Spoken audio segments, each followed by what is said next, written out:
देखो, हम बेटा नया चैप्टर स्टार्ट करते हैं थर्मोडायनामिक्स।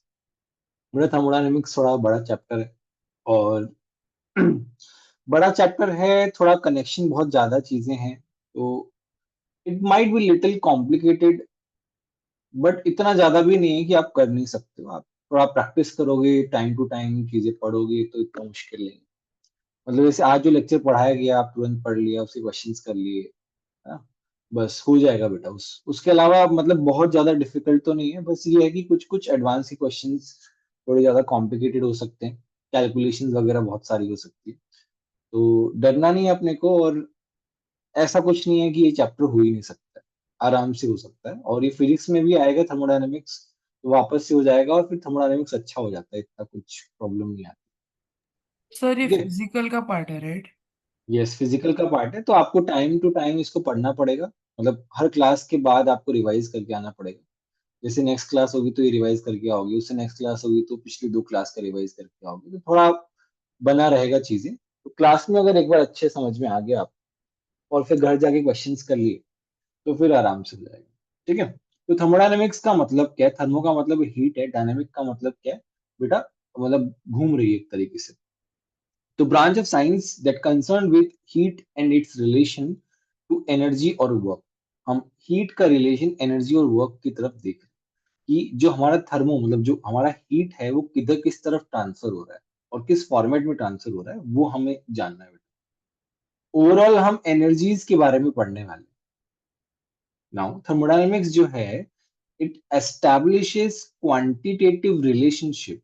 मतलब दो एनर्जीज के बीच में, हमने ये तो पढ़ा है कि यार एनर्जी एक फॉर्म से दूसरे फॉर्म में कन्वर्ट होती है, बट कितनी कन्वर्ट होती है ये हमें कौन बताता है? थर्मोडायनेमिक्स, जो हम थर्मोडायनेमिक्स सेकंड लॉ में पढ़ने वाले हैं। तो इसमें हमारे पास first law second law mainly दो ही लॉ हैं, बाकी जीरो और थर्ड लॉ भी है, बट वो इतना इंपॉर्टेंट नहीं है। और फिर आता है थर्मोकेमिस्ट्री, ये तीन सेक्शन में डिवाइडेड है। तो सेकंड लॉ हमें इन चीजों के बारे में बताता है, tells us the possibility of the process, ये भी कौन बताता है बेटा? ये भी सेकंड लॉ बताता है। Not concern on how energy change, जैसे एनर्जी चेंज तो हो रही है, बट वो किस तरीके से हो रही है, उससे उससे हमें कोई मतलब नहीं है। या फिर किस रेट से हो रही है, हमें भी उससे कोई मतलब नहीं है। और ये मैक्रो ऑब्जेक्ट्स के लिए ही एप्लीकेबल है बेटा, माइक्रो ऑब्जेक्ट्स के लिए एप्लीकेबल नहीं। ये इसका बेसिक इंट्रोडक्शन था बेटा थर्मोडायनेमिक्स का। ठीक है। और एनर्जी कंजर्वेशन पे भी बात करता है।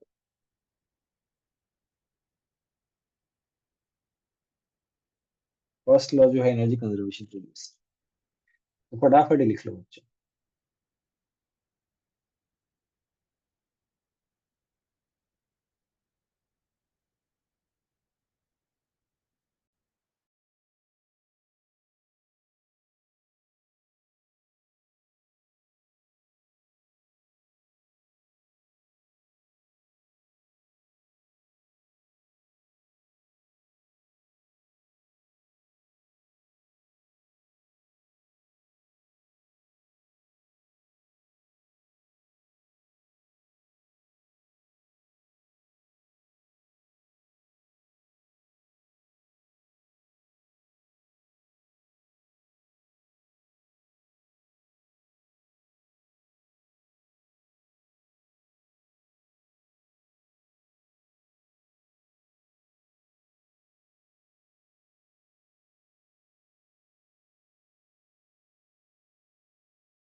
डन बच्चों।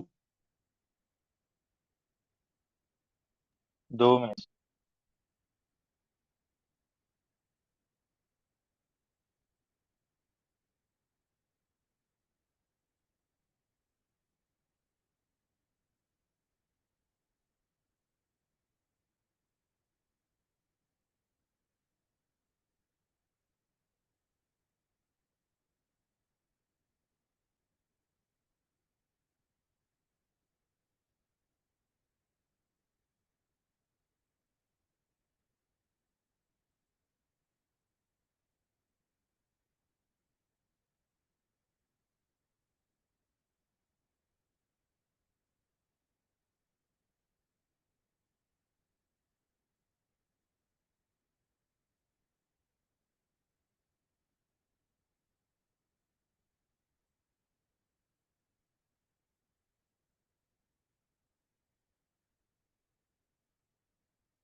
हो गया बच्चों, डन। हाँ। चलो नेक्स्ट पढ़ते हैं बेटा, बेसिक। आज का पार्ट तो बेटा पूरा का पूरा इंट्रो में ही चला जाएगा। बेसिक टर्म्स जो है ना, वो हम पढ़ने वाले हैं। जिसमें पहला आता है सिस्टम एंड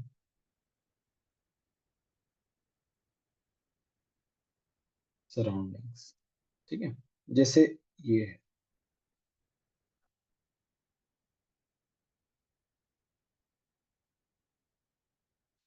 जिसको हम ऑब्जर्व करें ना बेटा, जिसको हम ऑब्जर्व करें उसको बोलते हैं सिस्टम, है ना। और उसके अलावा जो है उसको बोलते हैं सराउंडिंग। जैसे मान लो मैं इस रूम को ऑब्जर्व कर रहा हूँ, जिस रूम में मैं बैठा हूँ, तो वो रूम मेरे लिए क्या हो गया, सिस्टम हो गया। ऑब्जर्व करना मतलब मैं देख रहा हूँ कि यार कितनी एनर्जी अंदर आ रही है, कितनी एनर्जी बाहर जा रही है, क्या टेम्परेचर है, ये सब चीजें। तो उसको बोलते हैं सिस्टम। उसके अलावा इस पूरे यूनिवर्स में जो बच गया है उसको क्या बोलते हैं, सराउंडिंग। तो सिस्टम प्लस सराउंडिंग, इससे मिलके क्या बनता है बेटा, यूनिवर्स। ठीक है। और जो वॉल इनको सेपरेट कर रही है उसको बोलते हैं बाउंड्री, जो वॉल सेपरेट कर रही है। ठीक है, बहुत ही सिंपल चीज है, इसका डेफिनेशन में लिख पाए।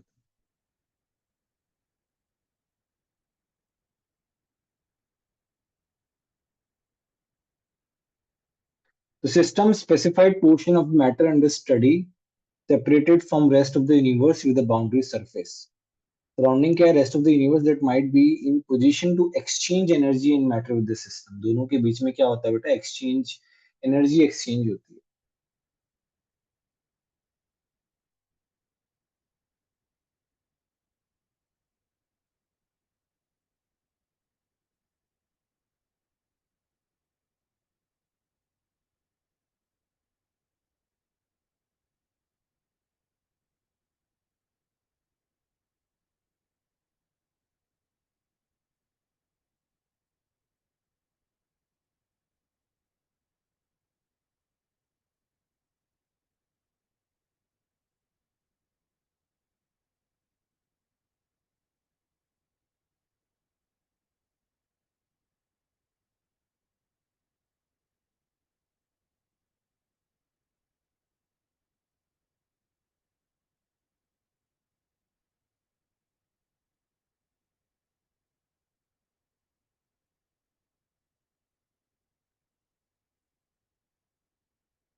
हो गया बच्चों।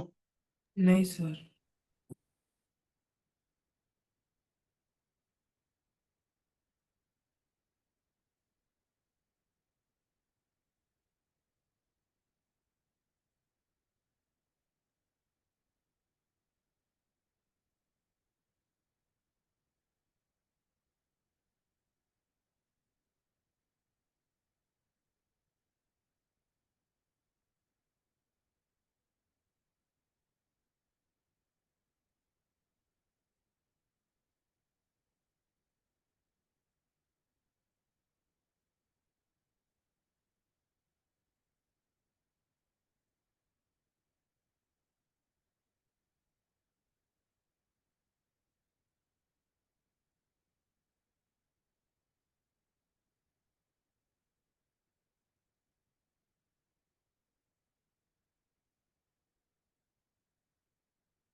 डन। हाँ।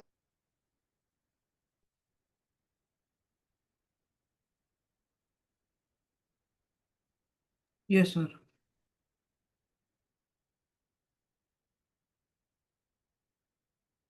All right.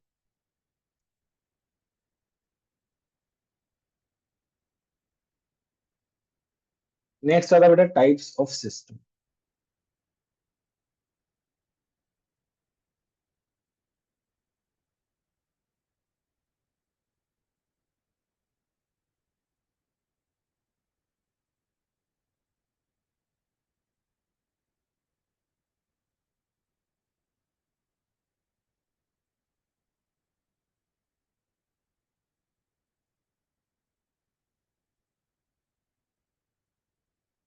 बेटा पहला आता है इसमें ओपन सिस्टम। ओपन सिस्टम का मतलब क्या है कि ऐसा सिस्टम जहां से एनर्जी और मास दोनों का ट्रांसफर पॉसिबल है। जैसे आप मान लो चाय पी रहे हो, तो हॉट कप ऑफ टी या कॉफी है, थोड़ी देर बाद क्या हो जाएगा, जब वो कूल डाउन हो जाएगी तो थोड़ा सा इवेपोरेशन की वजह से मास और एनर्जी दोनों क्या हो जाएंगे, एक्सचेंज हो जाएंगे, मतलब एक्सचेंज हो जाएगा सराउंडिंग्स में। तो उससे क्या हो जाएगा, मास थोड़ा सा कम हो जाएगा और एनर्जी भी लॉस हो जाएगी, तो उसको बोलते हैं बेटा ओपन सिस्टम। क्लोज सिस्टम, उसी hot cup of coffee coffee को आपने क्या किया, कवर कर दिया, ऊपर ढक दिया बेटा, तो क्या होगा, मास में चेंज नहीं आएगा बट एनर्जी में चेंज तो आएगा ही आएगा। ठीक है। दूसरा है आइसोलेटेड सिस्टम। आइसोलेटेड सिस्टम में क्या है, कोई मास एंड एनर्जी में दोनों में कोई चेंज नहीं। जैसे थर्मोफ्लास्क में हमने हॉट ड्रिंक डाल दी, तो क्या होगा बेटा, ना तो हीट लॉस होगा ना ही मास लॉस। ठीक है।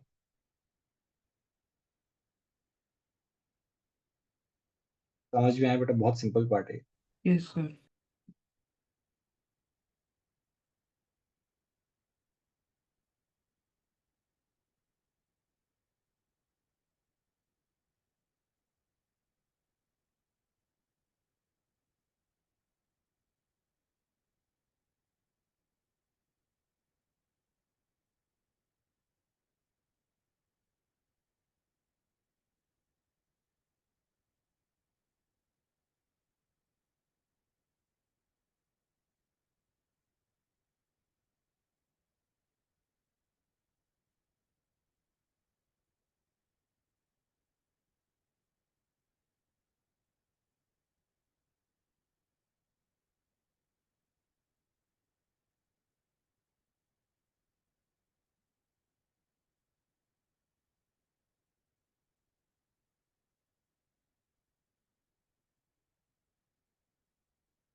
तो डाउट हो तो पूछ लेना बच्चों।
हो गया बच्चों?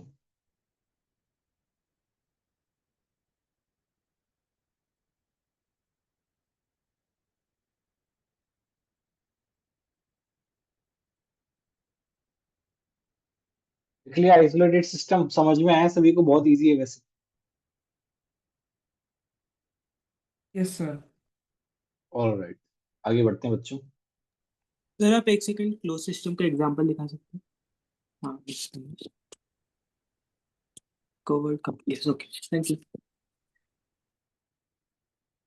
सात्विक आप पीछे बैठते ना सेकंड लास्ट बेंच पे। Yes sir.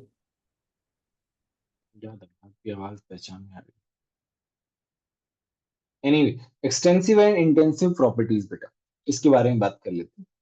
तो ऐसी प्रॉपर्टीज बेटा एक सिस्टम की प्रॉपर्टीज का मतलब जो उसको डिफाइन कर रही है, जैसे प्रेशर, टेम्परेचर वगैरह वगैरह। तो properties which depend on quantity of matter, matter की क्वांटिटी क्या है, और साइज ऑफ द सिस्टम जो है उस पर डिपेंडेंट हो।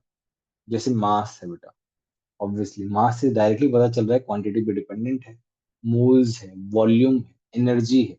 अगर मान लो साइज कम होगा सिस्टम का तो ये सब कम हो जाएंगे। हीट कैपेसिटी है, हीट कैपेसिटी अभी आपको पता नहीं है बट बाद में आएगी। जो टर्म्स अभी नहीं नहीं पता चल रही वो बाद में आएंगी बेटा।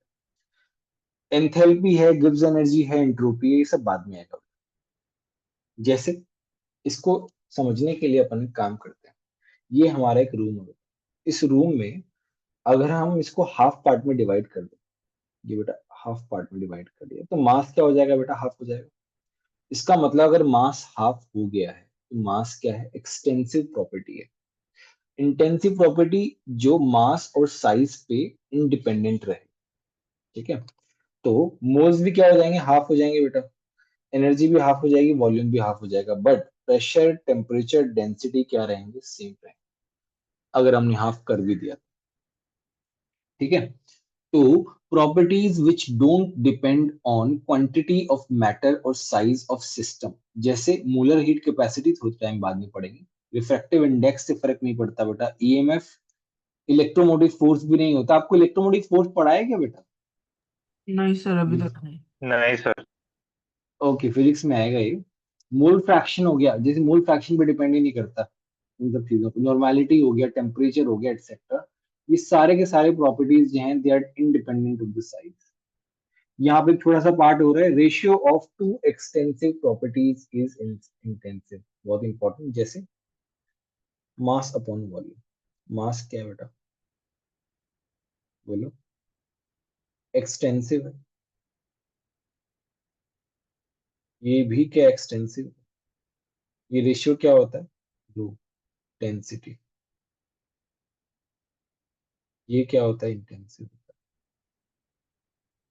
ठीक है,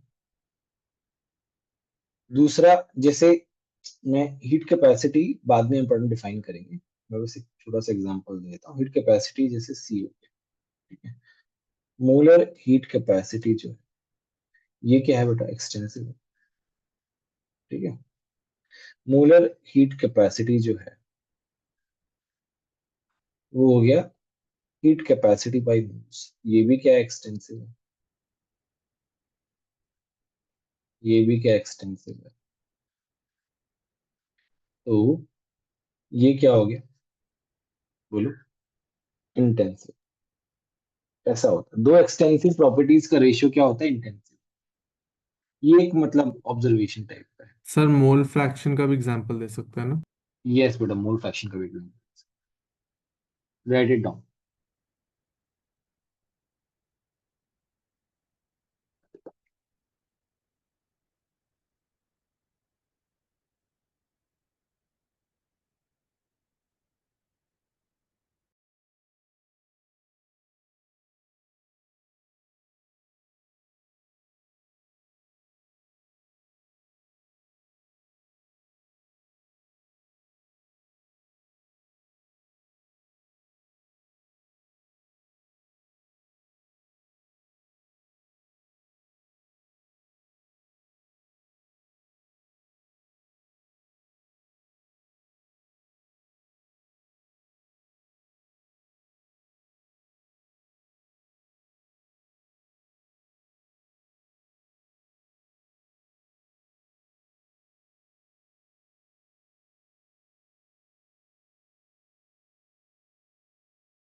इज देयर एनी डाउट बच्चों?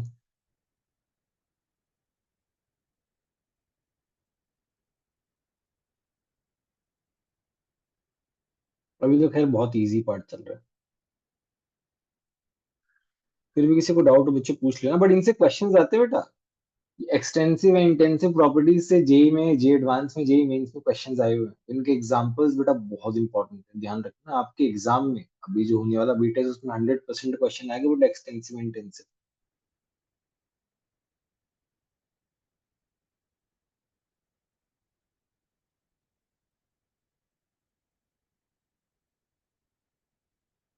थोड़े टाइम बाद जब सारे टर्म्स पढ़ा दी जाएंगे ना, उसके बाद आपको इतना वो नहीं लगेगा।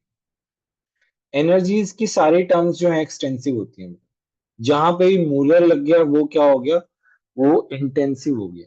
ध्यान रखना, जैसे कुछ टर्म्स, जैसे कुछ कांस्टेंट टाइप के हैं, जैसे रिफ्रैक्टिव इंडेक्स मीडियम पे डिपेंड करता है, इन सब की वैल्यू चेंज नहीं होती है साइज कम ज्यादा होने पे।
हो गया बच्चों लिख के?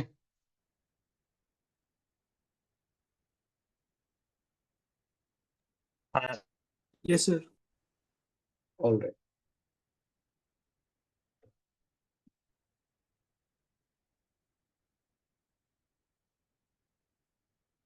नेक्स्ट बेटा स्टेट एंड स्टेट वेरिएबल्स। इसका मतलब है, स्टेट का मतलब क्या होता है कि जैसे एक सिस्टम की कंडीशन क्या होती है उसको हम स्टेट बोलते हैं। और उस स्टेट को डिफाइन करने के लिए जो उसकी प्रॉपर्टीज हैं, मेजरेबल प्रॉपर्टीज जो उसको डिस्क्राइब करती हैं, उसको बोलते हैं स्टेट ऑफ द सिस्टम।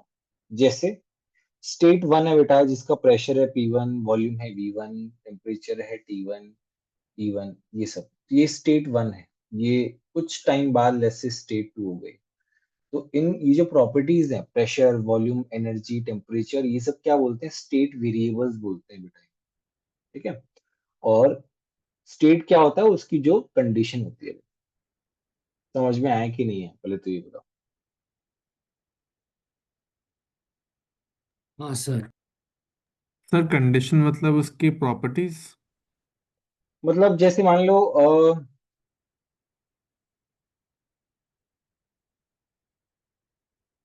जैसे मैं यहाँ पे खड़ा हूँ, ठीक है। तो मैं कोई पोजीशन कहीं पे भी खड़ा हूँ, तो मतलब जैसे मान लो मैं इस एरिया में खड़ा हूँ, मेरी हाइट इतनी है या फिर ऐसे है, तो इन प्रॉपर्टीज से मैं क्या कर रहा हूँ, मैं डिफाइन कर रहा हूँ। मतलब मैं किसी और को बता रहा हूँ, तो भाई ये मैं I saw guy who is like 6 feet tall and stuff, ये प्रॉपर्टीज बता रहा हूँ। तो ये प्रॉपर्टीज से मैं उसको क्या कर रहा हूँ, मैं उसकी कंडीशंस बता रहा हूँ। तो वो ऑल टुगेदर वो क्या हो गया, स्टेट हो गया बेटा।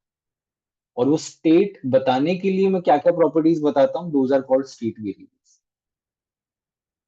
Okay sir. अब आता है बेटा स्टेट एंड पाथ फंक्शन। कितना शॉर्ट में लिखता है।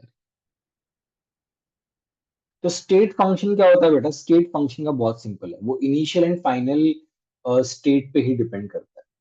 जैसे डिस्प्लेसमेंट डिपेंड करता है बेटा इनिशियल एंड फाइनल स्टेट पे। इंटरनल एनर्जी जो है वो इनिशियल एंड फाइनल स्टेट पे डिपेंड करते हैं। गिब्स एनर्जी, एंट्रोपी, एंथैल्पी, सारी एनर्जीज ऐसी होती है। पाथ फंक्शन का मतलब क्या है, जो पाथ पे डिपेंडेंट हो, कि ऐसी कौन सी प्रॉपर्टी है जो पाथ पे डिपेंड करती है। जैसे आपका डिस्टेंस है बता, जैसे आपका डिस्टेंस है, जैसे आपका वर्क है, आप जैसे यहाँ से 1 किलोमीटर दूर जा रहे हो स्ट्रेट रोड से, तो आपको कम वर्क लगेगा कंपेयर टू अगर आप घूम के जा रहे हो। ठीक है। हीट एंड हीट कैपेसिटी, ये भी क्या होती है, पाथ फंक्शन होती है। ये तीन जो है पाथ फंक्शन होते हैं, बाकी सब क्या होते हैं, स्टेट फंक्शन होते हैं। हीट कैसे पाथ पे डिपेंड करती है, इसको हम आगे प्रूव करेंगे। ठीक है, चलो राइट इट डाउन।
हो गया ये वाला पार्ट बच्चों?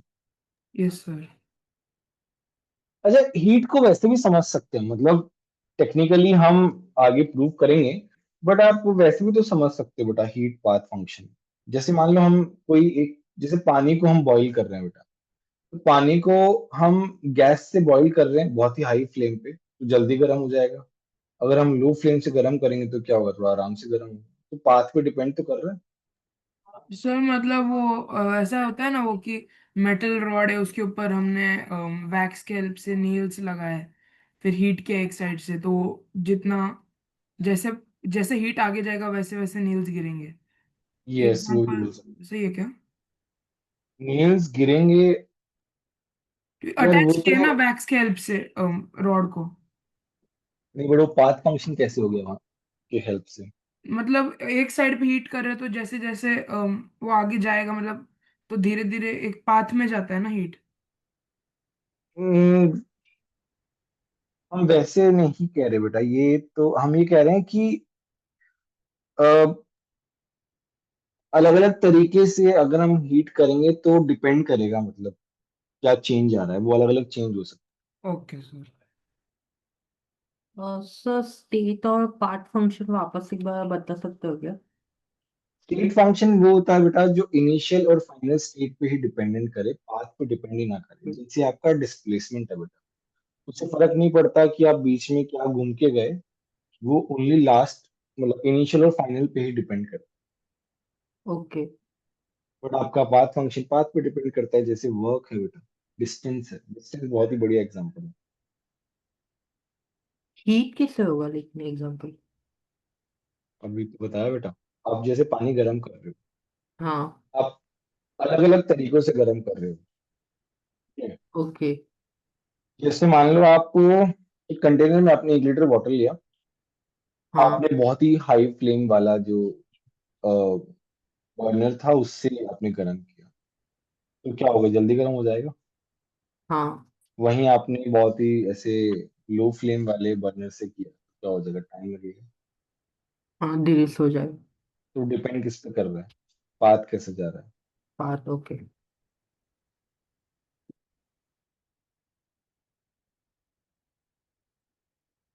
डन, लिख लिया बच्चों? एक अच्छा, हो गया सर। इंटरनल एनर्जी को हम ई और यू दोनों से रिप्रेजेंट कर सकते हैं, ई और यू।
डन।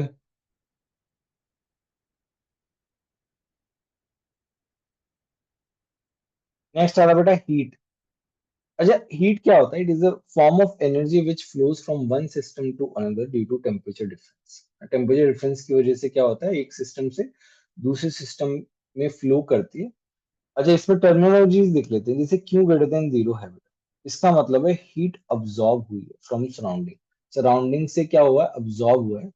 हम हमेशा सिस्टम के पर्सपेक्टिव से चीजें देखते हैं, सिस्टम को फायदा हो रहा है तो मतलब पॉजिटिव, सिस्टम को नुकसान हो रहा है इसका मतलब negative. Heat less than zero का मतलब है हीट रिलीज्ड, जा रही है बेटा सराउंडिंग की तरफ, हीट जा रही है, सिस्टम जो है सराउंडिंग को हीट रिलीज कर रहा है, तो यहाँ पे क्या हुआ, नुकसान हो गया बेटा। ठीक है।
डन बच्चों। Yes sir.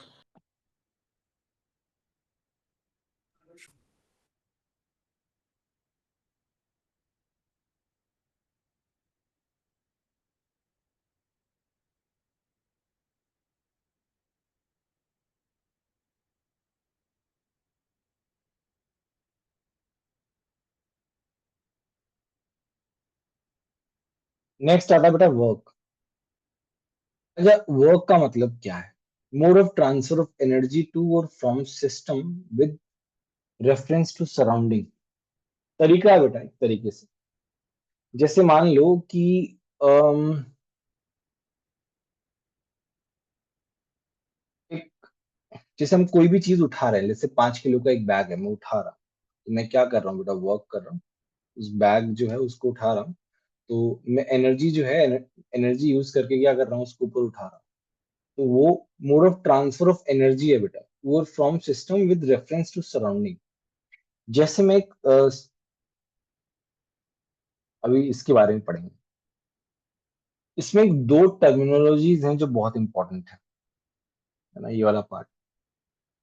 जब वर्क ग्रेटर देन जीरो हो, तो इसका मतलब work done on the system हुआ है बाई सराउंडिंग। अगर सराउंडिंग सिस्टम के ऊपर वर्क करेगी, तो सिस्टम को क्या मिलेगी बेटा? एनर्जी मिलेगी। ये वाली बात आई कि नहीं समझ? अरे यस सुनो। Yes sir. Yes sir. ठीक है, इसका एग्जांपल अपन देखते हैं। जैसे मान लो सात्विक ने सम्यक को, सम्यक ही नाम है बेटा आपका, यस सर। सम्यक को तेज थप्पड़ मारा, एकदम तेज। ठीक है, तो क्या होगा बेटा? तो उसका जो चीक होगा वो क्या हो जाएगा? It will get heated up. तो वो जो एनर्जी जो है सात्विक की, वो उधर ट्रांसफर हो गई, जिसकी वजह से उसका टेम्परेचर बढ़ गया, है ना? तो और वो हीट में ट्रांसफर हुई एक तरीके से। तो work done on the system हुआ, सात्विक जो है उस पर वर्क डन हुआ है बेटा, तो उसको एनर्जी मिली है, ऑल्दो उसका लॉस हुआ है, but in terms of energy की बात करें तो उसको क्या हुआ है बेटा? एनर्जी मिली है। ठीक है। दूसरा है work done by the system. तो सात्विक ने जैसे उसको थप्पड़ मारा है, ठीक है, तो सात्विक का एनर्जी क्या हो गया? लॉस हो गया है। तो work done by the system हो गया बेटा। Work done by the system, जब जैसे मान लो सिस्टम किसी और पे वर्क कर रहा है, अगर हम सात्विक को सिस्टम मान ले, ठीक है, पहले हम किसको मान रहे थे, सम्यक को सिस्टम मान रहे थे कि सम्यक पे क्या हो रहा है, तो सम्यक को क्या लगा बेटा, थप्पड़ लगा, तो उससे उसकी एनर्जी क्या हो गई, बढ़ गई। अब हम सात्विक को सिस्टम ले तो सात्विक के रेस्पेक्ट में देखें तो क्या हो गया बेटा, उसकी एनर्जी क्या हो गई, कम हो गई, तो उसने क्या किया, उसने work done by the system हुआ। If we are considering Satvik as a system, then it was work done by the system on the surrounding, ठीक है, तो वहां पे वर्क डन क्या है, नेगेटिव है बेटा, वहां पे क्या हो रहा है, लॉस हो रहा है, आप ऐसे देखना बेटा, loss profit with respect to system. समझ में आया, सम्यक बोलो। हाँ सर, समझ गए। सात्विक समझ गया बेटा। Yes sir, next perfectly. Class में नेक्स्ट क्लास में डेमो दिखा देंगे।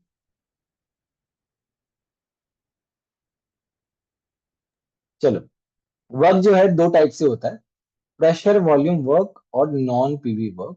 जैसे आपका इलेक्ट्रिक वर्क हो गया या कोई मैकेनिकल वर्क हो गया, उसको अपन नॉन पीवी वर्क बोलते हैं। नॉन पीवी का मतलब pressure volume. Pressure volume work क्या होता है इसके बारे में पढ़ेंगे, नॉन पीवी वर्क के बारे में बाद में बात करेंगे, ठीक है। ये कैसे वर्क में कैसे आ रहा है, ये सब चीजें we will study.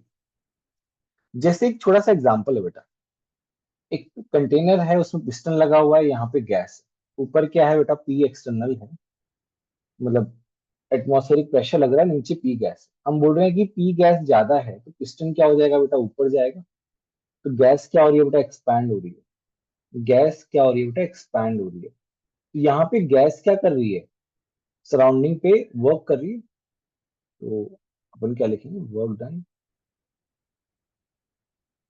By gas on surrounding, तो वर्क डन क्या हो जाएगा बेटा, लेस देन पी। ये वाली बात समझ में आई, ठीक है। तो ये बाय द गैस है ना, इसलिए लेस देन जीरो है। अब देखो वर्क को हम किस तरीके से इसका फॉर्मूला निकालते हैं, वर्क क्या होता है, फोर्स इंटू डिस्टेंस होता है। तो जब ये ऊपर जाएगा तो लेट्स से पहले हाइट h थी और अब हाइट हो गई h plus D H. Difference कितने का आया, डिफरेंस इन हाइट, DH।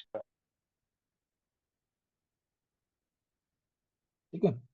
तो यहाँ पे फोर्स इंटू डिस्टेंस, तो फोर्स क्या होता है, P एक्सटर्नल इंटू ए, मतलब प्रेशर इंटू एरिया, हम उसको बोल रहे हैं बेटा, प्रेशर इंटू एरिया को, into D H. Area into D H क्या हो गया बेटा, वॉल्यूम हो गया dV। अब यहाँ पे माइनस साइन कैसे आया है, W is equal to minus P d, हम ऐसे लिखते हैं बेटा। वर्क डन का बहुत ही फेमस फॉर्मूला है ये, प्रेशर वॉल्यूम वर्क के लिए। दिस इज, आप देखोगे यहाँ पे क्या हो रहा है, प्रेशर वॉल्यूम वर्क हो रहा है। प्रेशर बढ़ रहा है तो, या प्रेशर डिफरेंस की वजह से वॉल्यूम ही चेंज आ रहा है, प्रेशर वॉल्यूम वर्क है बेटा ये, ठीक है। तो यहाँ पे अपन क्या बोलेंगे, जैसे मान लो हमारा एक्सपेंशन हुआ, एक्सपेंशन हुआ है, मतलब डीवी क्या है, ग्रेटर देन जीरो, तो मतलब वर्क जो है वो क्या हो जाएगा, माइनस पी डीवी, मतलब वर्क क्या हो जाएगा, लेस देन जीरो। तो एक्सपेंशन का मतलब क्या होता है बेटा, अभी अभी ऊपर देखा था, work done by the system, बोलो, तो वो आ रहा है बेटा यहाँ। दूसरा, लेट्स से एक्सपेंशन की जगह हम कंप्रेशन करें,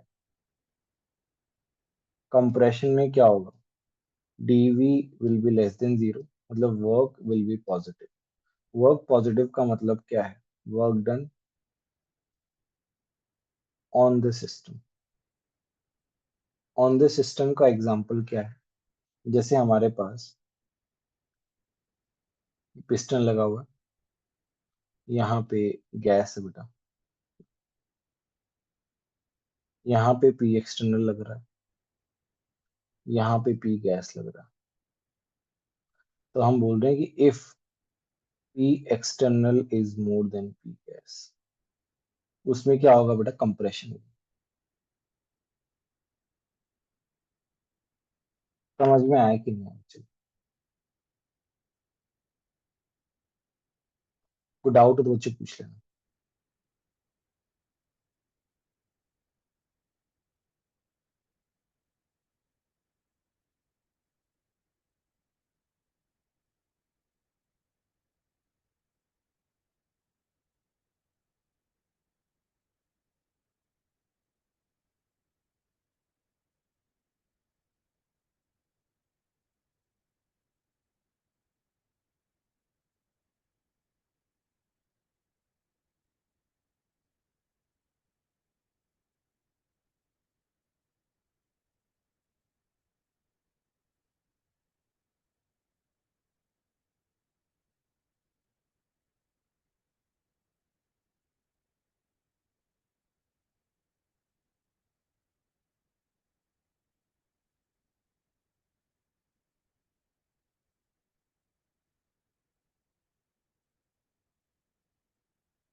लिख लिया बच्चों? एक मिनट सर, हो गया सर।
चलो आगे बढ़े बच्चों।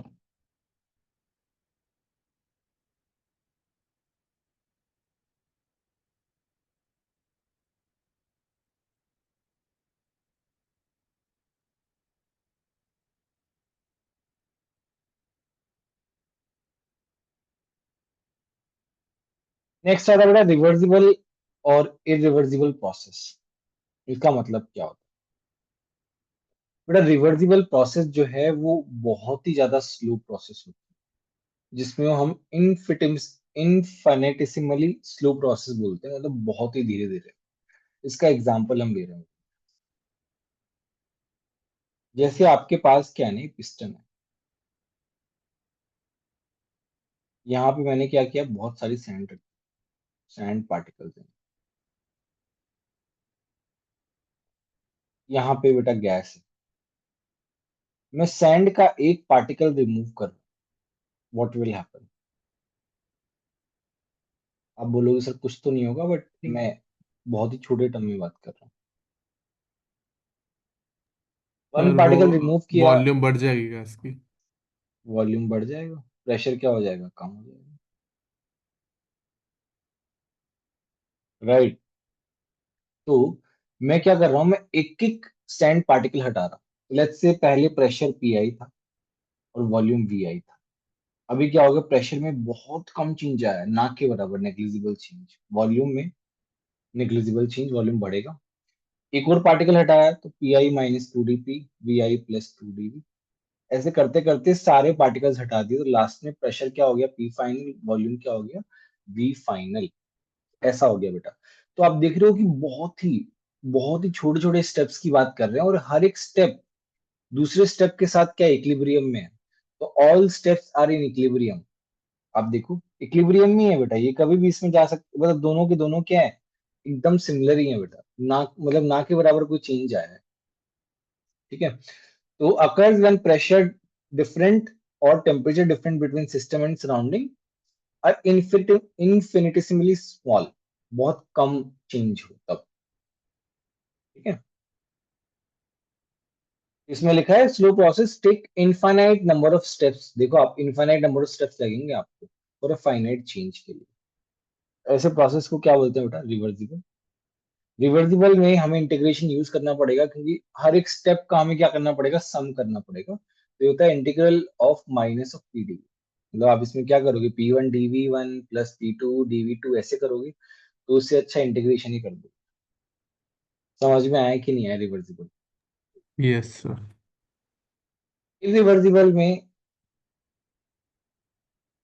एट एवरी इंस्टेंट, मतलब हर इंस्टेंट पे जब हम देख रहे हैं ना, तो वो क्या है बेटा, इक्विलिब्रियम ही है वहां।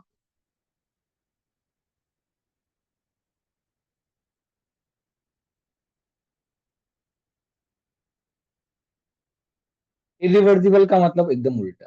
Finite steps can't be reversed at any moment. हम कोई भी, मतलब इक्विलिब्रियम इज नॉट मेंटेन। जितने भी नेचुरल प्रोसेसेस हैं सारे के सारे इसके अंदर आते हैं। जैसे आपने क्या किया बेटा, पिस्टन के ऊपर मास रख दिया, सॉरी मास था और मास को उठा लिया, तो एकदम से क्या हो जाएगा, एक्सपेंशन हो जाएगा, सडन एक्सपेंशन। तो यहाँ पे वर्क क्या आ जाएगा, minus P external into delta we, क्योंकि ये फाइनाइट चेंजेस में हो रहा है, इसलिए फाइनाइट स्टेप्स में हो रहा है। तो minus P external into delta we ऐसा आ जाता है इसका फॉर्म।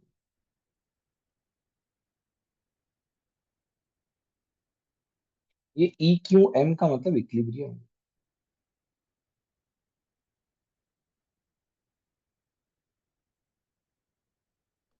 ठीक है, right it down.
Sir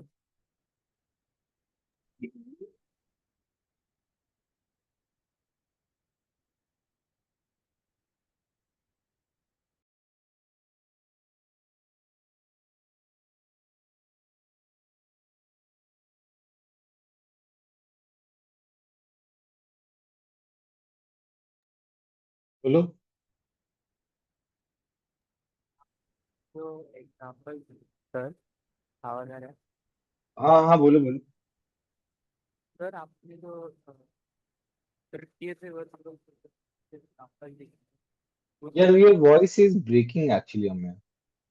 hello am I audible now yes, yes you are audible now. Okay sir मतलब ये जो इरिवर्सिबल प्रोसेस है इसमें जो आपने एग्जांपल दिया है वो इरिवर्सिबल किस सेंस में लिया है हमने क्योंकि लाइक अगर हम वही मास अगर सिस्टम से वापस रखते हैं तो वो तो रिवर्सिबल हो जाए नहीं, बट वो रिवर्सिबल अपने आप होना चाहिए ना, मतलब ऐसा नहीं है कि हम उसमें मास हमने वो हटाया वापस रख लिया, नहीं ऐसा नहीं करो तो दो अलग अलग चीजें होगी। अच्छा मतलब हम ओके तो मतलब अगर वो पिस्टन अपने आप कंप्रेस हो जाए तो वो रिवर्सिबल हो yes. Okay okay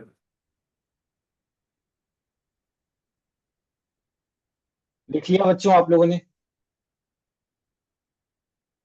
done. Yes sir. हाँ सर। सर एक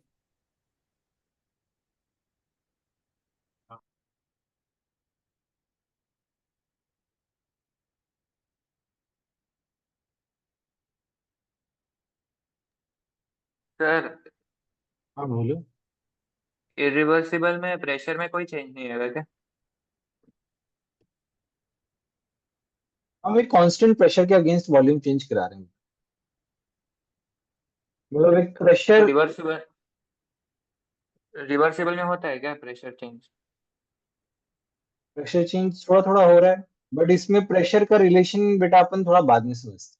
थोड़ा थोड़ा ऑल टुगेदर एक डिफरेंट टॉपिक है जिसमें करीब करीब 1 घंटा लगेगा प्रेशर का पार्ट समझ। ठीक है, तो एज ऑफ नाउ अभी अपन बस इसका मतलब जान लेते हैं, थोड़ा डेप्थ में नहीं जाते हैं, क्योंकि ये फिर से आएगा बेटा। ठीक है ओके सर। बच्चों, आप गैसियस स्टेट का पूरा मॉड्यूल लगा सकते हो, और क्या नाम है,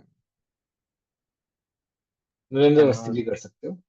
हाँ, ये पार्ट पढ़ के आना, नेक्स्ट क्लास में हम थोड़ा सा इंट्रोडक्शन वाला पार्ट और फिर अगला फर्स्ट लॉ ऑफ थर्मोडायनेमिक्स में चले जाएंगे। ठीक है, ऑलराइट बच्चों, बाय एवरीवन। किसी को कुछ पूछना है तो आप बेटा पूछ सकते हो।